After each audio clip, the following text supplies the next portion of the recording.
ஆதவ் அர்ஜுனா அண்மை காலமாக நிகழ்ச்சிகளில் பங்கேற்கும் போதும் சமூக வலைதளங்களிலும் விசிகாவின் நலன்களுக்கு எதிரான கருத்துக்களை கூறி வந்ததால் நடவடிக்கை எடுக்கப்பட்டுள்ளதாக அக்கட்சியின் தலைவர் திருமாவளவன் தெரிவித்துள்ளார். அவருடன் செய்தியாளர் அபினேஷ் நடத்திய கலந்துரையாடலை தற்போது பார்க்கலாம். நடவடிக்கை குறித்து அறிவிப்பிலே விளக்கம் சொல்லியிருக்கிறேன். அது குறித்து ஒரு வாரத்துக்கு அந்த நீண்ட யோசனைக்கு பிறகு அந்த நடவடிக்கை எடுத்திருக்கீங்க, அதை பத்தி சொல்லுங்க. இல்ல, முன்னணி தோழர்களோடு கலந்தாய்வு செய்து அதன் அடிப்படையில் தான் இந்த முடிவு எடுத்திருக்கிறோம். தொடர்ந்து அவர் அண்மை காலமாக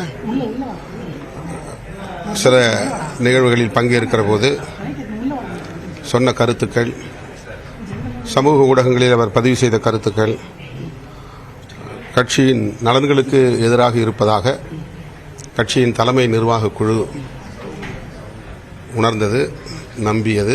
அந்த அடிப்படையில் இந்த நடவடிக்கையை மேற்கொண்டிருக்கிறோம். அது இந்த வெள்ள நிவாரணத்துக்காக 10 லட்சம் நன்கொடை கொடுத்திருக்கோம்.